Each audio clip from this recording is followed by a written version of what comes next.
Hello, everyone, and welcome to our first lecture to be done entirely online.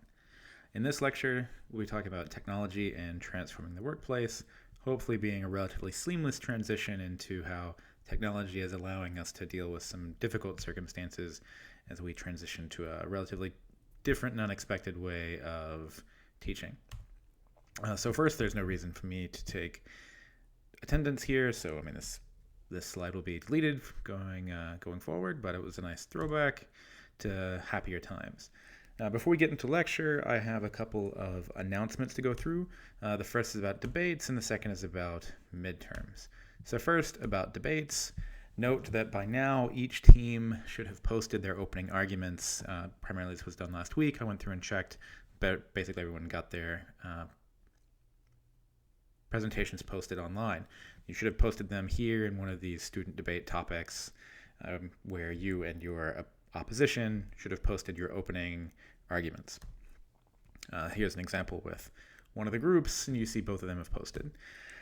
Now, by the end of today, each one of these teams should have posted a rebuttal to their opening slides. What this means is somewhere in your discussion, specifically in reply to your opposition, you should have posted your video of your rebuttal, or at least slides of your rebuttal with some audio recording on top of that.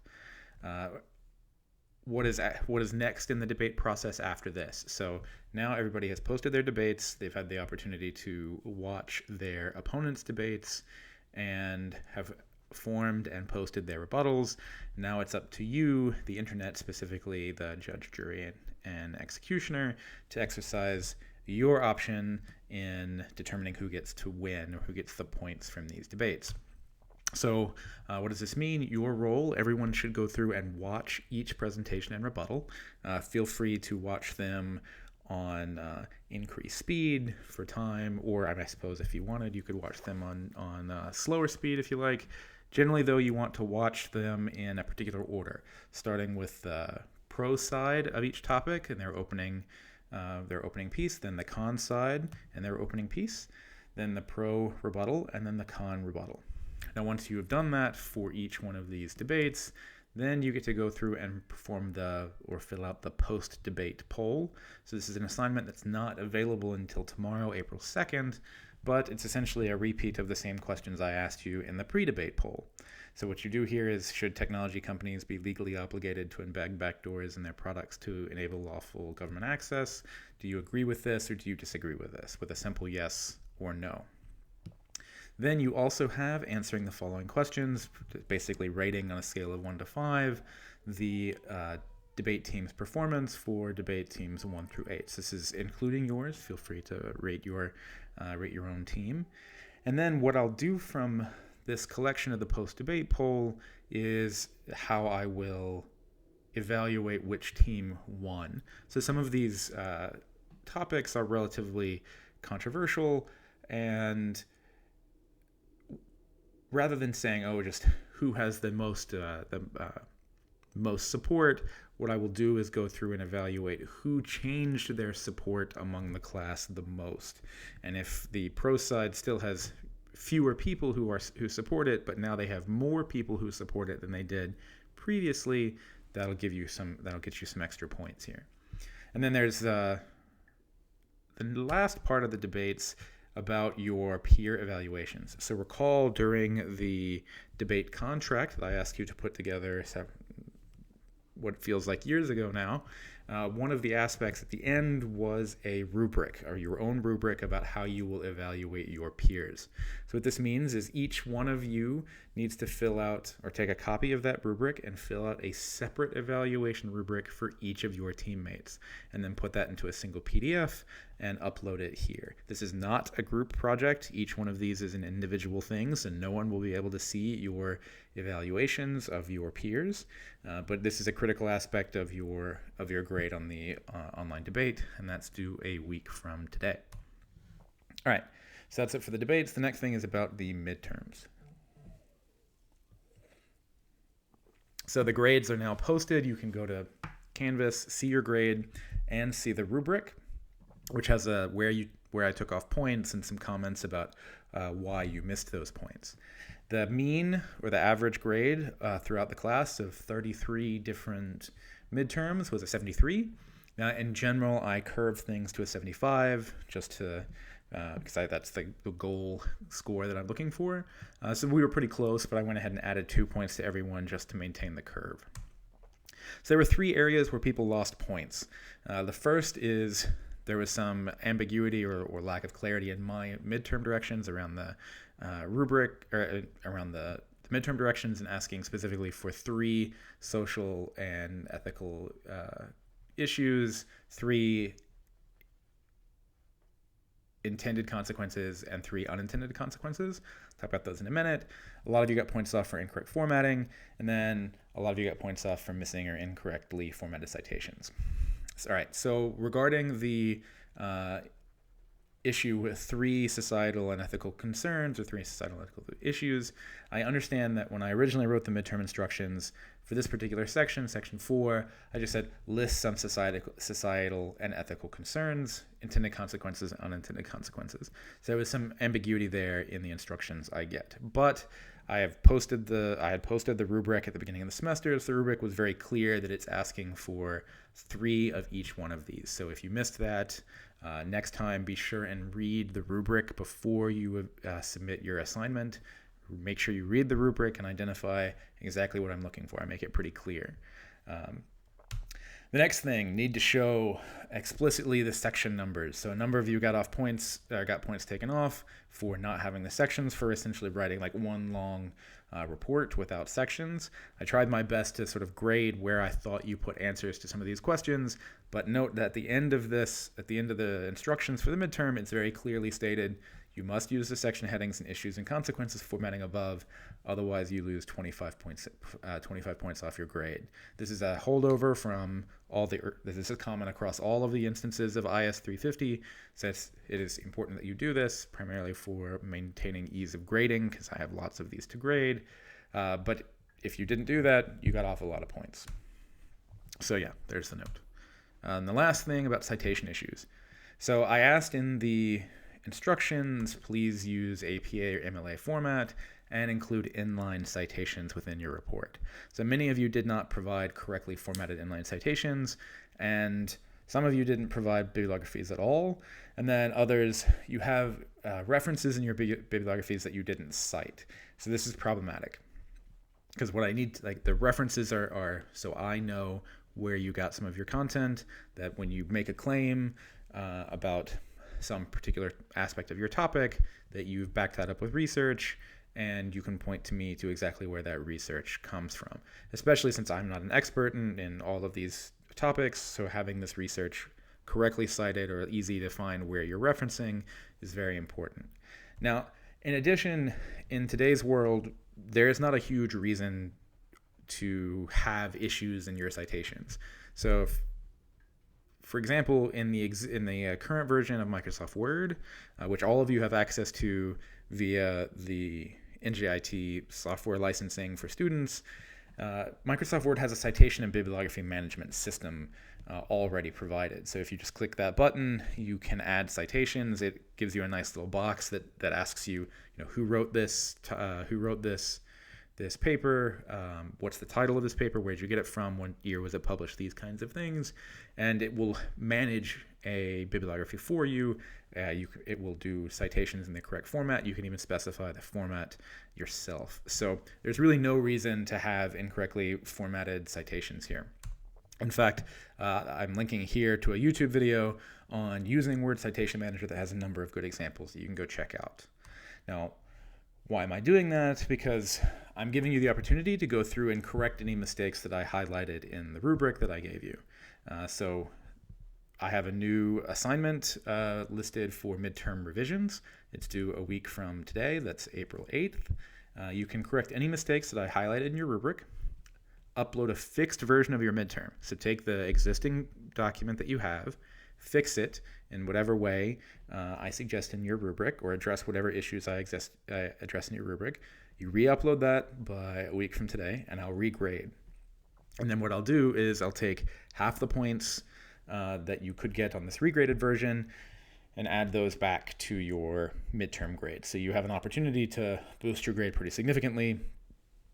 If some of your issues were formatting, then you can get back a lot of points just by fixing these formatting issues, or if you missed points because of the number of societal and ethical concerns that you included, here's a good time to go through and fix those things. Okay, the next thing about class schedule. So notice I don't talk about in-class schedule anymore because there is no in-class time. But the two things that we'll talk about today are automation and the ethics therein, and then decoupling work and the desk, especially or essentially telework or remote working. It's an interesting topic for us to be discussing today, as all of us now are essentially all work from home. Like I haven't left my apartment except for grocery runs and to go pick up my wife for about 3 weeks now. And working from home is not my favorite place to work, but we can talk about that as we go forward. Also note that you still have current event presentations going on. 5 of you are supposed to have current event presentations due today. So that's Matt Marina, Arun Sandhu, David Morphy, Spencer Azrael, and Keon Kalis. Just have those posted or uploaded and then posted in the student presentations discussion forum, where then you can post your presentations and your fellow students can ask questions and you can respond. The questions part is particularly important because your questions or your ability to answer questions about your topic is part of your grade on your presentation. So it's important that you answer questions and ask questions of your fellow students. Also, a student brought up an issue with the rubric and the rubric for the current event presentations and the difficulty in applying the rubric as is to online presentation. Specifically, there's a section on, or there are a couple of lines on maintaining eye contact with the audience and good body posture, and it doesn't make sense for those things to be graded on online presentations or digital presentations. So I'm aware of that. I will fix that. What I'll probably do is just go through and remove those going forward, and then scale everybody who's did an in-person presentation up if you missed any points there. Okay. So now as we get into the material on transforming the workplace, I want to talk first about the learning objectives for the entire lecture today. The first one is we want to be able to describe at least one way where automation has impacted employment. By the end of this, you should have a number of ways in mind, but you need to be able to articulate one of them. Contrast scenarios where automation is and is not appropriate. So we'll talk about what that means. Identify one way technology has facilitated remote work. You should be very familiar with that now. Identify at least one advantage and disadvantage in working remotely. So not everything about working remotely is good, as you may have learned by now.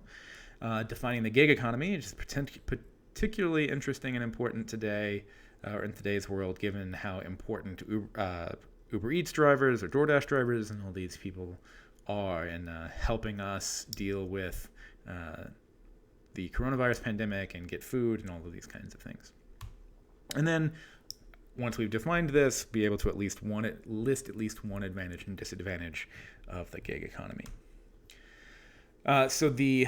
Recall that these learning objectives are essentially discussion questions that I will be posting to the online lecture discussion forum for Week 10 and Technology in the Workplace. After I posted these slides online, I will add these discussion questions, and you need to go through and respond to at least 2 of them. Essentially, treat this as though we were in class, and I have the deck of cards with students' names on it, and I would call on you. But now you get the opportunity to choose which questions you respond to. But you also need to respond to at least 2 student posts. So remember, I will grade as our new method of teaching moves forward. I will grade your participation based on your engaging with this with these discussion questions. Okay, so the ethics of automation. What does this mean? So first off, let's start by defining what we mean by automation. The Oxford English Dictionary says automation is the use of largely automatic equipment in a system of manufacturing or other production process. So there's many kinds of automation in the way that you might expect in terms of manufacturing, but it doesn't just mean manufacturing. There's some automation in many places, from driving to Disneyland or Disney World and Imagineering and the horrifying monsters in the Pirates of the Caribbean. So, what are some examples of automation specific to the workplace, though? So the ones you might expect, so the use of robots to build cars, or assembly lines with robots. This is the sort of classical model of automation, or the classical example of automation. But we also have it for farming. So over the past 10 to 15 years, I think, John Deere has had a lot of success in automating combines, as have other farming manufacturing equipment providers. So here, this is a John Deere automated combine, where you have an individual who sits in the combine as a controller, but there might be numerous other completely automated combines that are harvesting food, or that are harvesting vegetables, or harvesting crops. And this controller may not even be driving. He may have identified waypoints on a particular field, and his combine is moving from waypoint to waypoint, essentially automatically harvesting these things. And we have a lot of examples of this as this kind of thing becomes more popular.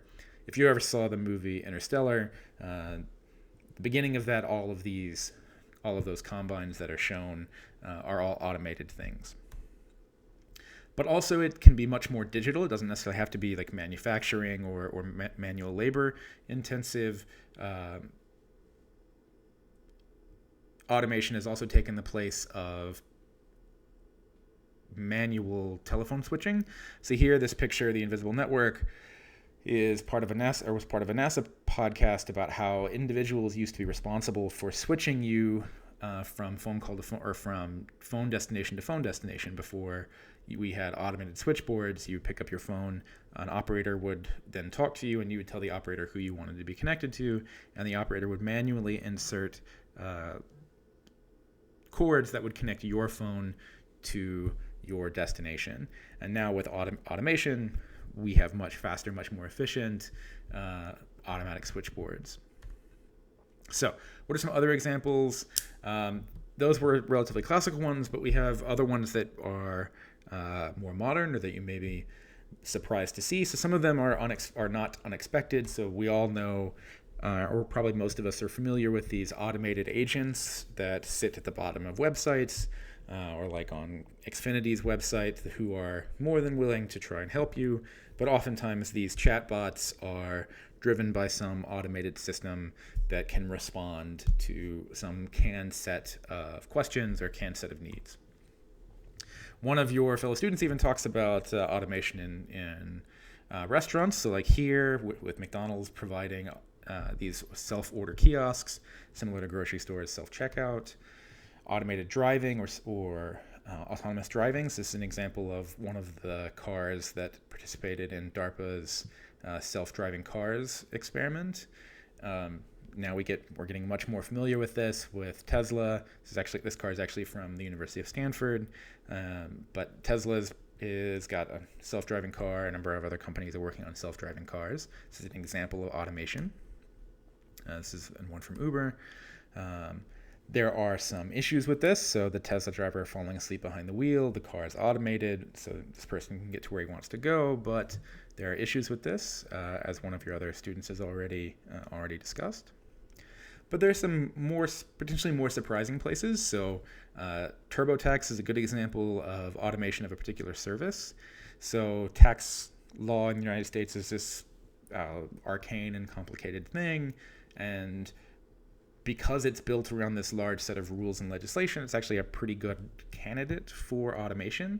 You can write software that just follows the rules of the tax code, and this gives you an ability to create automated accountants that can help people file their taxes. So it's improving or automating the process of submitting your taxes. Also, though, you have automation in recruiting, helping companies find good talent. automation in evaluation. So this company, Culture Amp, is providing mechanisms to automatically evaluate performance among employees, regardless of whether you're comfortable with that. There's an interesting rise of the robot reporter. So how are journalistic organizations relying on artificial intelligence and automation to answer some of the, or provide information around some of the potentially less sexy or less interesting journalistic endeavors? So for instance, a lot of people are particularly interested when companies release quarterly earnings or new prospectuses for the stock market. And a lot of the information about these can essentially be boiled down to a specific or a few specific key points. Like here, this is an automated system from the Associated Press that essentially is summarizing Rite Aid's third quarter profit or third quarter income statement, saying that this company has had a profit increase, and an investor might find this of particular value, even though it's not a very useful or it's not a very interesting kind of report for a journalist to write. Lawyers are similarly under threat to be replaced with AI and automation. It's kind of an interesting question about law, because law is, you might think law is about, or practicing law is about knowing the law. This article from Forbes claims that, well, really, lawyers' primary jobs are not to practice the law, but to evaluate or predict whether a particular lawsuit, or legal issue will go to trial, and if so, will it win? So if you couch it that way, instead of understanding the law and look at it from a prediction task, predicting the outcome of a trial, then you might use artificial intelligence for this. Same thing with medical diagnoses. So one of your other students has already talked a little bit about automation and AI in medicine. If you're into sports, you may have already heard about this. So back in the early 2000s, there was a program called Pitch FX that's now been evolved and integrated into the Major League Baseball scene that automates the process of identifying strikes and balls and a number of other things during baseball games. Just led to interesting conflicts between the machine and umpires. And one of the things that came out from this was that umpires were consistently underestimating the length of the strike zone. And essentially, they would constantly be calling strikes as balls for a particular slice of the strike zone at the bottom of the strike zone. And once automation was introduced, they were able to, or the Major League Baseball was able to identify this issue and has since corrected it. One of the other more recent things you may have heard about is the use of software in prisons, or the use of software for doing a number of things related to justice, like identifying recidivism, how likely are you to go back to jail or to reoffend if you're released, and automation in parole evaluations, how likely are you to break your parole. Automation is being used in sentencing guidelines to help judges evaluate how long you should be put away for, since judges have a lot of leeway in evaluating or specifying your jail sentence. So one of the things you may take from this is that the prevalence of automation means it touches a lot of different aspects of our lives, and as a result, it can have a lot of different kinds of impact.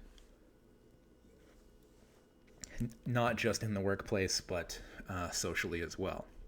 So the first thing we'll talk about is automating a job removes an opportunity for a human to do that job. So this is the general concern with automation, right? Or one of the most common concerns is that automation is essentially taking jobs away from people. But one of the things I want you to take away from this is that it's certainly more complicated than that. And just because automating a job removes an opportunity for a human to do that job doesn't mean that automation in this technology is inherently bad. So for instance, automation technology that has allowed for increased production of food has been around for hundreds of years. So with the use of windmills or water wheels, this is a form of automation. It removes a person from having to crank some wheel to turn wheat into flour. which has allowed for increased food yields from crops, more productivity from individuals, and removed a relatively backbreaking source of labor or remove people from a relatively backbreaking and uncomfortable need for labor. And we have many examples of this, like the use of engines to replace oxen, or even using oxen instead of people to pull a trowel when you are sowing crops. This is still an example of automation, of using some technology, i.e. A harness to connect your hoe to your livestock. On the left, on the right, we have a loom that increases the productivity of creating relatively more complicated pieces of fabric. We have the printing press, which was a pretty significant had a pretty significant impact on society in Europe in the 15th century. So we have historical examples of automation going back hundreds and thousands of years, where technology has freed up individuals from doing some particular potentially uncomfortable or unsafe piece of work. And this kind of thing continues even today with examples like the Fukushima nuclear reactor, and people sending robots into the reactor to provide or to do some evaluation where in a space that would be extremely hostile to humans. So given that context, can we say that automation is a social ill? Well, so if it's removing jobs from people, in some sense, yes, but as I just tried to get across to you, there's some benefits there, or the kinds of jobs may be jobs that people don't want to do. Also, by removing these people from a particular job and replacing these people with automation, this instance of automation also provides a new opportunity for jobs to maintain and develop these automated systems. So sure, a robot at some factory by Ford or General Motors is replacing a number of people who might otherwise be building these cars, but now we need people to maintain these robots, and we need other people or engineers to develop and build these robots. So what this means is really we're allowing for, or this technology is allowing for us to increase the productivity of the workers in society, either by allowing them to reallocate resources or reallocate themselves to spaces where they can be more productive, or that their general hour of labor can produce more output, or they can move into a completely different field. And there's a lot of research around this, and a lot of material here about what are the good and bad aspects of automation. But the real consequence with automation is that fewer people can produce more things. So with the examples of the water wheel, or the examples of the loom, or the printing press, or the windmill, even in all those cases, what it's doing is freeing up people from doing like time-intensive or labor-intensive work, so then they can do other things and can produce more with a single like hour of work. So this is really increasing the efficiency of the economy, which is a very nice thing and a very valuable thing. So this is from the book that talks about automation and the elimination of jobs, and that at the most superficial or most shallow level, it is true that automation does lead to the elimination of jobs. But if you look deeper, automation reduces the price of products because we're increasing efficiency, right? So if we can make more products per hour, we can create more items in the same amount of time, which then increases supply. Increasing supply reduces price. So by increasing supply and reducing price, we can increase the demand for a particular product, going to the right, but also we can increase the real income of consumers. So even if your income isn't changing, if you make $100 an hour today, or rather $100 a week today, a week now versus $100 a week tomorrow, if the amount of things that you need to live decrease in cost, even though you make the same, your income is more effective. You're able to acquire more with the same dollar amount. And by increasing this real income for consumers, we also increase demand for products.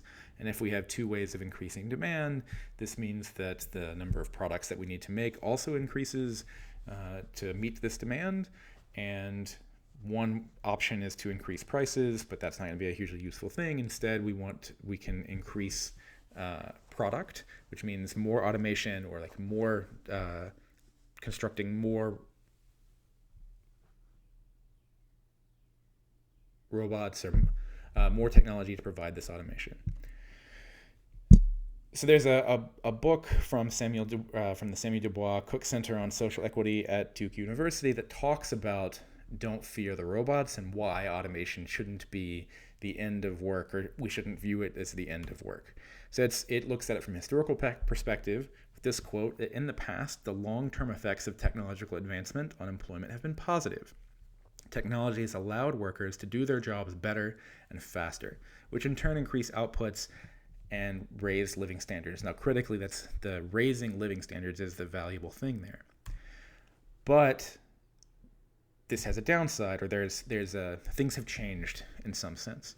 That productivity growth from technological innovation led to shared prosperity for workers, which was good. This included higher wages and better living standards. But at issue now is that link between shared prosperity of workers and innovation has broken, which has really changed how the economy is operating, and how the economy is affecting the successful versus the middle class, or the lower socioeconomic classes. So again, is automation, if automation is not necessarily a social ill, is it a social good? What can we say about this? So automation will increase the economic wealth gap. So based on this breaking of this link between technological innovation and worker well-being, what we're seeing now is that automation is actually making these things worse. Yes, it does create extra wealth, but if the government or some regulatory body is not stepping in to make sure that the extra wealth created by this automation isn't being equitably distributed, then what we get is more significant income inequality. This is one of the major societal issues of the day. Other ways where automation is potentially dangerous or is potentially harmful is in algorithmic prejudice. This is a massively important topic that's getting a lot more press now than it used to. But the issue is that a lot of these automated systems, whether they're built on machine learning or whether they're built on some expert system, all of these systems encode some bias from the author or the developer. Whether it's an unconscious or conscious bias, that means that there is some bias here. So for instance, if you need a job and you are going to one of these websites that uses an automated system for surfacing high quality candidates, and it's somehow biased against you because the data suggests that something about your race or ethnicity or gender or age or home state or other like demographics or other factors about you are biased in some way, or it's biased against that, either because the data is wrong or the data is insufficient for your particular demographic bin, you could be significantly negatively affected by this. So one of the things that we've talked about has been in like mortgage lending, and there's been known issues of biases and inequality that if you were African American and you apply for a mortgage, some of the early mortgage automation systems would decrease your likelihood of repayment based solely on your race. Now, this is illegal in the United States now, but a lot of other factors about your life are predictive of race. So it turns out that even if you remove race from the system, some of these algorithmic automated systems can still sort of infer your race and use other proxy values as race. So bias and prejudice here is a significant problem that we're still trying to tackle. So what can we do to address these issues? There are ways to address issues of automation and how we can prepare. So there's a report from the Avenue about how automation and AI can disrupt the American labor force and what we should do to protect workers. The main thing is about providing labor market policies or active policies from the government to allow, not prevent automation, but to allow people who would be displaced by automation the opportunity to get training to go do some other job. And one of the things that we know from these kinds of studies is that Scandinavian countries like Denmark, Sweden, Finland, Norway are much better at this on-the-job training or training their workers when they're replaced by or displaced by automated systems. Whereas the United States is maybe much less so and going down. So here's a graph about the on-the-job training and employer-sponsored training in the United States, and we see that it's been trending down from 96 to 2008. And if we look more recently, we see this trending down as well, which is one of the issues with income inequality in the United States, where it makes sense economically to replace workers with automated systems, but we're not doing very much to support those displaced workers. Other ways where automation can impact society is about how it removes the human element. So here, this is an image from The Good Place and the trolley problem, and throw back to the trolley problem. When we're removing the human element from some automated system, we are potentially losing out on some of the context that we think is very important.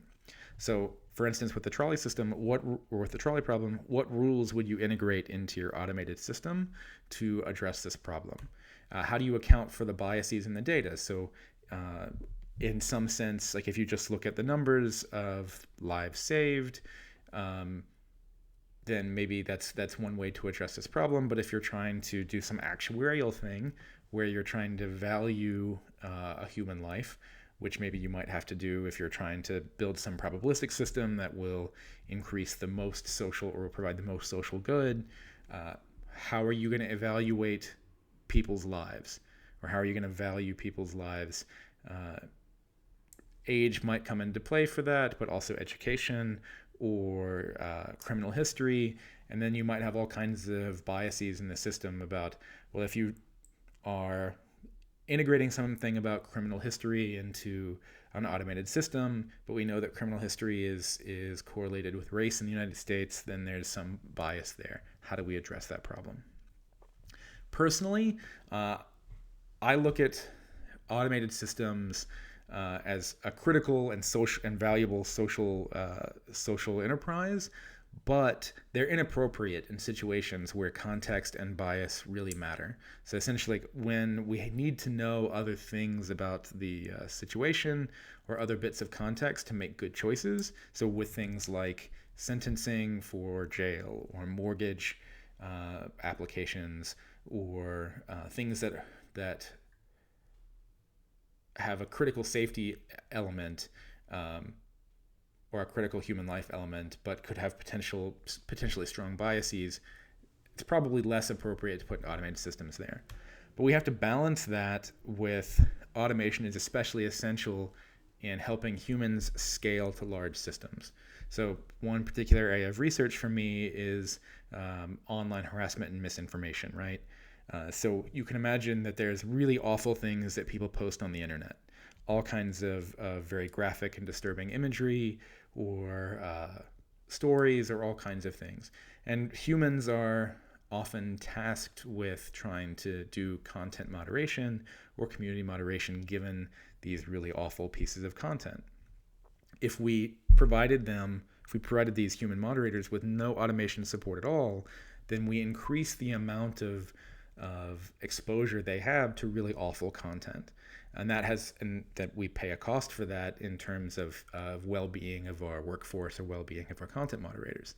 And sometimes they're like really clearly, obviously bad kinds of data that automation can easily scrub out. So we have to balance like making sure that we can support the people who are involved in the system and the amount of throughput that we might have to do for a system, but also trying to value the context, the additional contextual information, and be aware of the ways that our systems could be biased. An interesting way to address this problem is this human-machine cooperation idea. So an example of this sort of humorous example from several hundred years ago is this idea of the Mechanical Turk. This is actually where Amazon Mechanical Turk gets its name, if you're familiar with that. There was a machine called the Mechanical Turk that would play chess. And this individual made a lot of money by traveling around Europe and the Middle East and Asia with this machine that allowed that was supposedly completely automated, and people could play chess against this machine, and then the machine would either win or lose. Turns out the machine was actually quite good at playing chess, which is surprising given that it took a long time for computers to get good at playing chess, with Garry Kasparov losing to the Deep Blue computer from IBM just in the past 20 years, or 25 years, I suppose. Well, it turns out the Mechanical Turk actually was human-powered. There was an automated aspect of like moving the pieces about, but within the box of the Mechanical Turk device was a space for a particularly small person to fit, who actually this small person was actually quite good at chess, and that small person would identify or would make the moves, but you couldn't see this small person in the box, so people were perceiving this as being a completely automated system, when in actuality it was a mixed initiative system, or a system like primarily controlled by a human. So given that we have positives and negatives for automation, we have ways that we can offset some of these issues. Where might we see places where automation is essential? So the first thing we can talk about is, when is automation appropriate? So some examples might be manufacturing. Do we think automation is appropriate in manufacturing? I think the answer to that is emphatically yes. In farming, I think there's a lot of value there in increasing crop yields, increasing our ability to create food. So that seems like an appropriate place for automation. Food service, while some people might be unhappy with removing the human element of going to a restaurant, if you're talking about a fast food place, then the whole point is to get people in and out quickly, so automation seems appropriate there. Self-driving cars is more of a gray area, right? So we've talked about this in class. It's valuable for helping people who don't necessarily, or who can't necessarily drive, or are uncomfortable driving, get from place A to place B, which increases mobility, but that's a good thing. But there's a lot of ethical implication about how you can program your self-driving cars to deal with threats and hazards. So in some sense, there's some issue there. In warfare, is automation appropriate in warfare? Well, we've seen a lot of use, or a massive increase in the use of drones over the past 30 years. So from some standpoint, it's been useful in warfare. It removes humans from the front line, keeps our soldiers out of risk. There's value there. But should we really put all of our decisions about killing enemies into the hands of automated systems? Probably not. So it's potentially less appropriate there, but it has value. Automated grading. This is an interesting question for you as students. Do you feel like automation would be well placed in grading?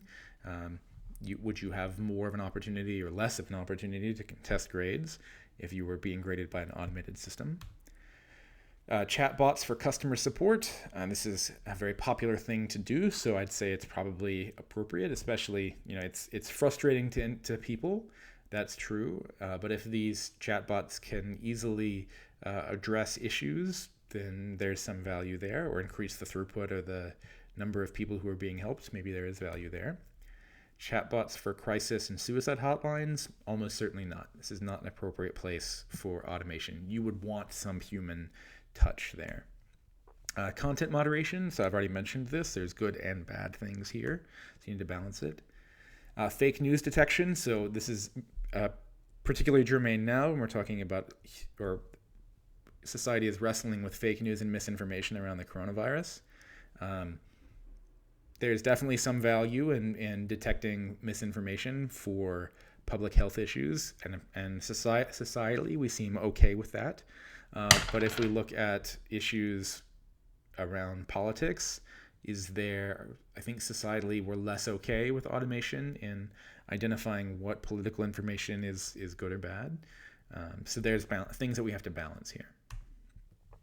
All right, so I'm going to take a break now, and then we will pick back up with how technology helps us work remotely, which is a thing that we all should be very familiar with today.